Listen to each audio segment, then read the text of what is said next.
L'enseignement bouddhiste selon Maître Guanxin.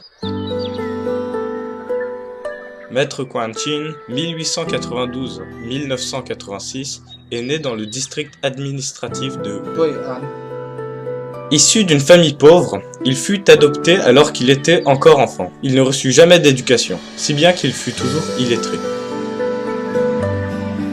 À 27 ans, il s'engagea dans une vie monastique et suivit le chemin d'Amitabha Bouddha. 10 ans plus tard, il reçut les préceptes des moines. Il se retira ensuite dans une grotte au cœur des montagnes chinoises, où il médita durant 13 années et connut des états de méditation très profonds. Il se rendit à Taïwan en 1947 et fonda plusieurs monastères. Il inspira de nombreuses personnes qui, ayant compris le sens du véritable bouddhisme, s'engagèrent alors dans la pratique du bouddhisme. Le but de la pratique consiste à éliminer les 3 poisons, l'avarice, la colère et l'ignorance, afin que notre comportement, notre parole et notre pensée soient purs et justes. La sagesse est inaccessible à celui qui n'a pas procédé à ce nettoyage en profondeur des 3 poisons. Quiconque porte un attachement excessif aux 6 objets de conscience, la vue, le son, le goût, l'odeur, le toucher et le dharma, est incapable lui aussi de trouver la sagesse. La plupart des fruits karmiques que nous portons avec nous au moment de naître sont négatifs, peu sont positifs. C'est la raison pour laquelle nous devons pratiquer avec ardeur pour purifier lentement notre karma négatif. Ce n'est qu'après avoir éliminé toutes les pensées négatives que peuvent apparaître les pensées justes, lesquelles nous donnent alors l'opportunité d'éliminer nos souillures karmiques.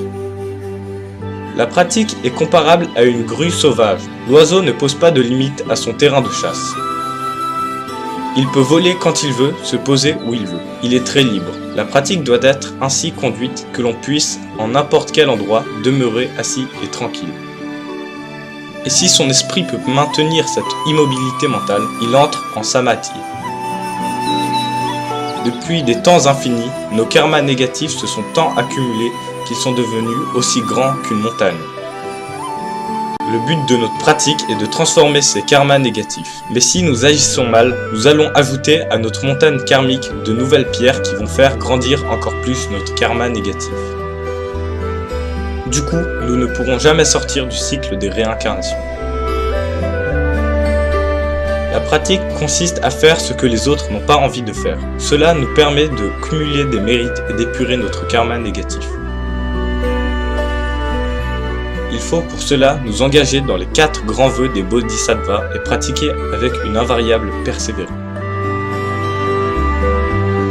Il nous faut encore éviter toute dispute avec autrui, mais aussi éviter de calculer tout ce qui pourrait nous faire valoir des avantages par rapport aux autres. Rien de tout ceci ne permet d'accéder à la sagesse. La pratique a pour but de nous rappeler ce qu'est notre véritable visage. C'est ce même visage que vous aviez déjà avant que vos parents ne vous donnent la vie.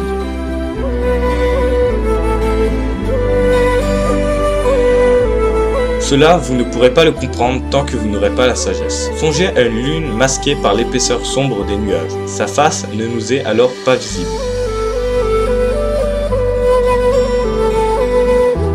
La pratique ne consiste pas à débattre de ce qui est juste et de ce qui est injuste. Si vous êtes juste et que les autres vous disent le contraire, acceptez cette injustice.